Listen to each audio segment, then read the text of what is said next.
আফসোস, সরকারি দলের বয়োজ্যেষ্ঠ নেতা, দলের দ্বিতীয় গুরুত্বপূর্ণ ব্যক্তি গতকাল রংপুরে এসেছিলেন। আমি মিডিয়ায় দেখলাম তিনি রংপুরবাসীকে একটু মনের খেদ ঝেড়েছেন। বলেছেন, আপনারা পিছিয়েই থাকবেন, কারণ আপনারা জামাত আর জাতীয় পার্টিকে আপনারা ভোট দেন। আমি কারে ভোট দিব না দিব এটা কি বিএনপি ঠিক করে দিবে? তাইলে একটা আইন পাশ করুন। বহু আইনই তো বেপরোয়া পাশ করছেন, ভালো আইনগুলাকে বিদায় দিয়েছেন। আরেকটা আইন পাশ করে ফেলেন যে আগামীতে বিএনপি ছাড়া আর কাউকে ভোট দেওয়া যাবে না।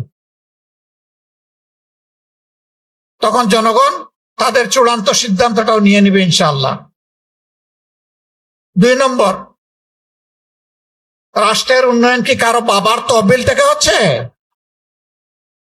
এটা জনগণের ট্যাক্সের টাকায় হয়। রংপুরবাসীকে বঞ্চিত করার অধিকার কারোই নেই।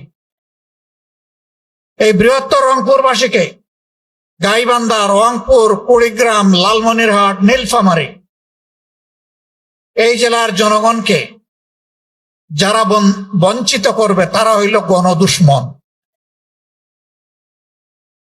আমরা নির্বাচনের আগে ঘোষণা দিয়েছিলাম, আল্লাহ তাআলা আমাদেরকে নির্বাচিত করে সরকার গঠনের সুযোগ দিলে আমরা পুরা উত্তরবঙ্গকে আমরা বানাবো কৃষির রাজধানী ইনশাআল্লাহ। আফসোস, আমাদের কোনো আফসোস নেই, সরকারে আমরা যাইনি, কিন্তু সেই আওয়াজ এখনো আমরা সংসদের ভিতরে দিয়ে চলেছি, দিয়েই যাবো ইনশাআল্লাহ। আর যখন সুযোগ আসবে তখন আমরা করবো ইনশাআল্লাহ। ওনারা করবেন না, কালকে এসে জানাই দিয়ে গেছেন। ভোট কেন দিলেন আপনারা আমাদেরকে? ভোটের অধিকারের উপর নির্লজ্জ হস্তক্ষেপের নাম গণতন্ত্র হতে পারে না।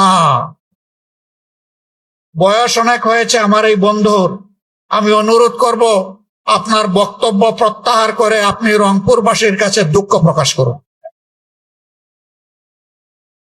আমি ক্ষমা চাইতে বলবো না, আপনারও অবদান আছে, ত্যাগ কোরবানি আছে, ওইটুকু সম্মান জানানোর কারণে বললাম যে আপনি দুঃখ প্রকাশ করুন।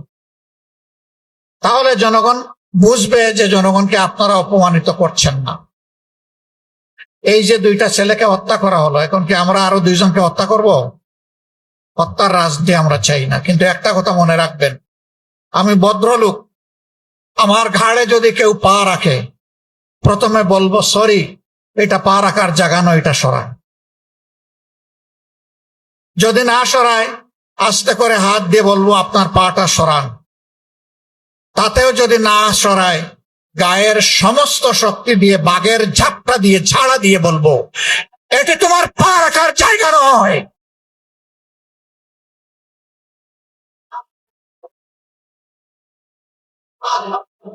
গায়ে পাড়া দিয়ে ঝগড়া বাতাতে আসবেন না।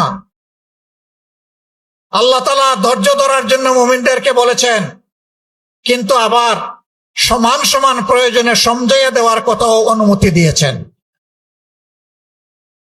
আমরা চাই না 2 জন মা 2 জন বাবার বুক খালি হয়েছে, তাদের চোখের পানি আমার চেয়ে আপনারা বেশি দেখেছেন। আজকে এসে আমি তার সাক্ষী হয়েছি। আমি চাই না আর কোনো একজন মা কিংবা একজন বাবার বুক ভেঙে যাক।